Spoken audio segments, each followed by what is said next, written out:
Bismillahirrahmanirrahim. Assalamu alaikum wa rahmatullahi wa barakatuh. Dear students, hope you all are fine by the grace of Allah subhanahu wa ta'ala and you are doing well. Students, now inshallah we'll discuss the MCQs and short questions from the chapter number 2 of 9th class physics. So let's come on to the exercise. The first statement of the first MCQs is a body has a translatory motion if it is moved or it's moving along a. So students, मैं यहाँ पर आपको सिर्फ इनके answer साथ साथ बता देता हूँ. जो चीज़ डिफ़िकल्ट होगी इंशाल्लाह उसको एक्सप्लेन भी कर दिया जाएगा. A body has translatory motion. बेटे, ट्रांसलेटरी मोशन की डेफिनेशन में ये बात मेंशन है कि उस ऑब्जेक्ट की मोशन को ट्रांसलेटरी कहा जाएगा जो कि गिवन लाइन, जो हम लाइन प्रोवाइड करते हैं उसके मुताबिक मूव करे और विदाउट रोटेशन हो. But it may be a curve. ठीक है, वो थोड़ी सी कर्व भी हो सकती है. तो इसका करेक्ट आंसर सी ऑप्शन है.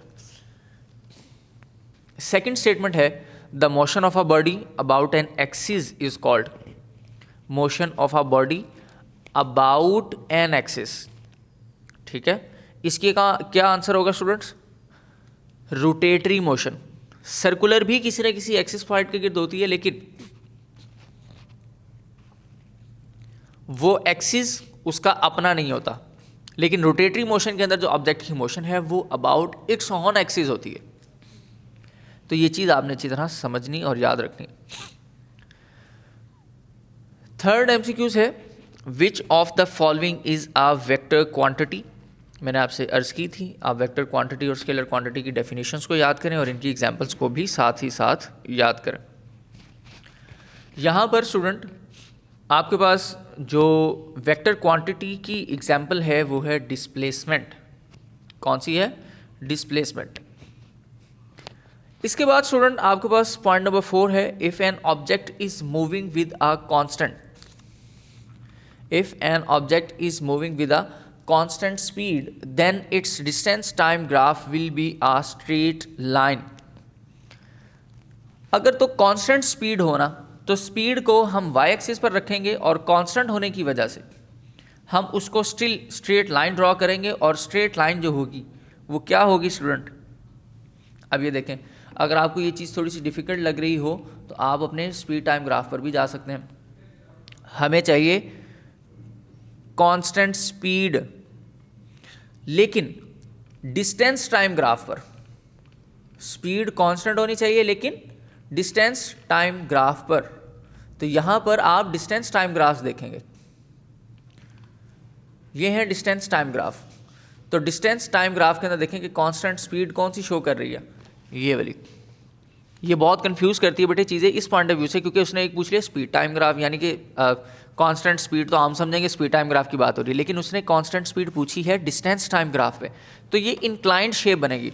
तो वहाँ पर भी हमारे पास ऑप्शन देखें इंक्लाइंड वाला कौन सा है आपने एमसीक्यूज के अंदर. यहाँ पर हमारे पास ये डी ऑप्शन है, इंक्लाइंड टू टाइम एक्सिस. ठीक है, तो ये हमने इंक्लाइंड वाले ऑप्शन पे टिक करना है. फिफ्थ एमसीक्यूज है a straight line parallel to the time axis on a distance time graph tells the object is at. अब ये फिर दोबारा से चीज़ को समझ लें, फिर डिस्टेंस टाइम ग्राफ की बात की जा रही है, लेकिन अब पूछ रहा है कि डिस्टेंस टाइम ग्राफ में straight parallel line to the time axis वो किस चीज़ को शो करती है. तो आप अपने अपने ग्राफ अगर निकालेंगे तो और ग्राफ्स निकाल कर उसमें देखें दोबारा से प्रीवियस जहाँ पर अभी हम गए थे, तो डिस्टेंस टाइम ग्राफ के अंदर कांस्टेंट स्पीड किस चीज़ को शो करती है? सॉरी, डिस्टेंस टाइम ग्राफ में स्ट्रेट लाइन जो पैरेलल टू टाइम एक्सिस है वो किस चीज़ को शो करती है? ऑब्जेक्ट इज़ एट रेस्ट को. किसको शो करती है? ऑब्जेक्ट इज़ एट रेस्ट को. तो बेटे ये हमारे पास सही ऑप्शन है, बी ऑप्शन. अच्छा, in that case at rest ना लिखा होता, यहाँ लिख दिया होता विद अ ज़ीरो स्पीड, तो फिर हम उसको टिक करते हैं. ठीक है, ये स्टेटमेंट भी बन सकती है विद ज़ीरो स्पीड. नेक्स्ट है student point number 6 the speed time graph of a car is shown in a figure which of the following statement is true. Student इस टाइम ग्राफ को सॉल्व करने के बाद जो हमें आंसर मिलता है ना, वो बेटे हमारा आंसर बनता है सी ऑप्शन वाला. Distance travelled by the car is 75 metre. क्योंकि डिस्टेंस है तो यूनिट एक कंपलसरी बात है, मीटर का ही होगा। तो एक कॉमन सेंस भी देखें इसमें कि स्पीड टाइम ग्राफ में car shown the figure which of the following statement is true. किस हवाले से? डिस्टेंस ट्रेवल्ड, डिस्टेंस का यूनिट यहाँ पर मेंशन किया हुआ है मीटर का, ठीक है। तो और ये अंडर द लाइन जितना एरिया होगा ये हमारे पास हमारा कवर डिस्टेंस होगा। नेक्स्ट स्टेटमेंट नेक्स्ट पेज पर है student, which one of the following graph is representing the uniform acceleration. अब एक्सेलरेशन की जब बात की जा रही हो तो हमारे पास टाइम ग्राफ बनता है वी टी ग्राफ। तो यहाँ देखें वी टी ग्राफ कौन सा है इसमें से, ये दो वी टी ग्राफ हैं। अब इनमें से यूनिफॉर्म कौन सा है? ये बेटे वेरिएबल को शो कर रहा है, ये यूनिफॉर्म को, तो हम ये वाले को टिक कर देंगे, यानी कि C option is correct. Point number 8, by dividing the displacement of a moving body with time we obtained. अगर हम डिस्प्लेसमेंट को टाइम के साथ डिवाइड कर दें तो हमें क्या मिलता है? डिस्प्लेसमेंट ओवर टाइम किसका फार्मूला है? वेलोसिटी का। तो मोस्ट सिंपल वेलोसिटी।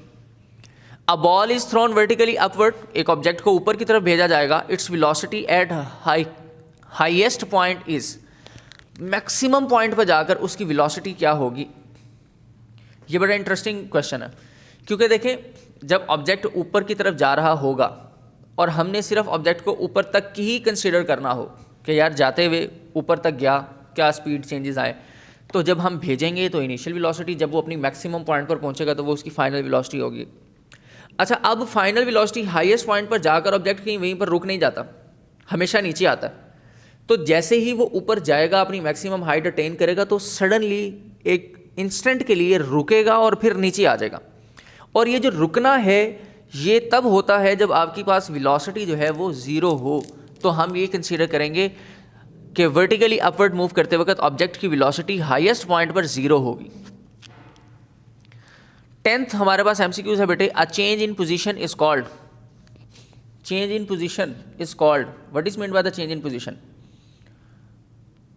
इसको आप डिस्टेंस भी कह सकते हैं और डिस्प्लेसमेंट भी कह सकते हैं, दोनों ऑप्शंस आपकी करेक्ट होंगी। अच्छा, इसके बाद है G 11, a train is moving at a speed of 36 kilometre per hour, its speed expressed in metre per second is. A train is moving at a speed of 36 kilometre per hour, its speed expressed in meter per second is। हमने सिर्फ और सिर्फ conversion करनी है। अगर आप लोगों ने फर्स्ट चैप्टर पढ़ा है तो उसमें आपको कन्वर्जन्स का पता होगा कि हम साइंटिफिक से नॉर्मल में किस तरह से शिफ्ट करते हैं। तो हमारे पास स्मॉल यूनिट टू ग्रेटर और ग्रेटर टू स्मॉलर किस तरह शिफ्ट करना है, यानी कि 1 मीटर में कितने किलोमीटर्स होते हैं बेटे? 1 किलोमीटर में 1000 मीटर्स होते हैं, ठीक है। तो 1 किलोमीटर में 1000 मीटर्स होते हैं। और अगर 1 मीटर, जैसे मैंने पहले आपकी स्टेटमेंट उल्ट बोल दी, तो 1 मीटर की अगर बात की जाए तो वो बनेगा 1/1000 किलोमीटर्स, ठीक है। तो बेटे हम इसको कन्वर्ट करेंगे, किलो के की जगह पर 1000 लगा देंगे तो ये हो जाएगा 36,000।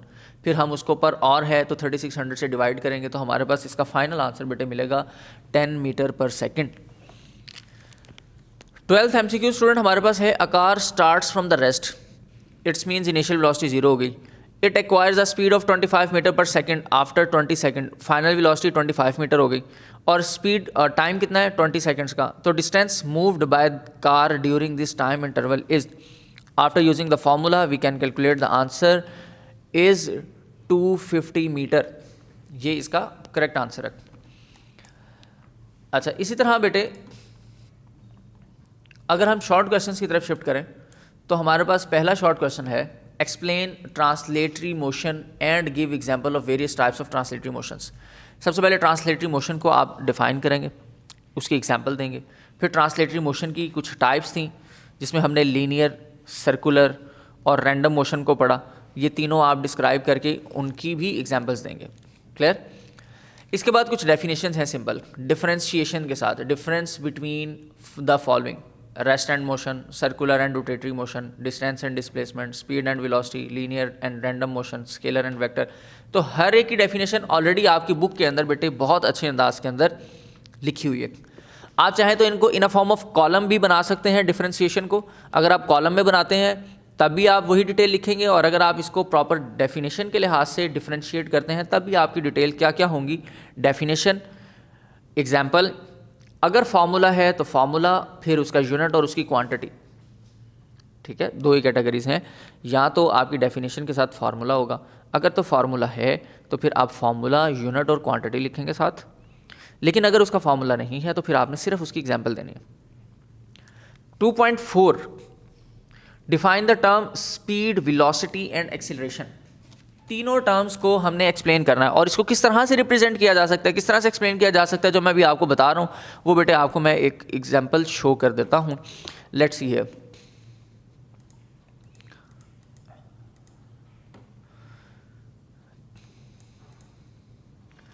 this is the question, define term speed, velocity and acceleration. So let's see, सबसे पहले speed, the rate of distance of a body is called speed.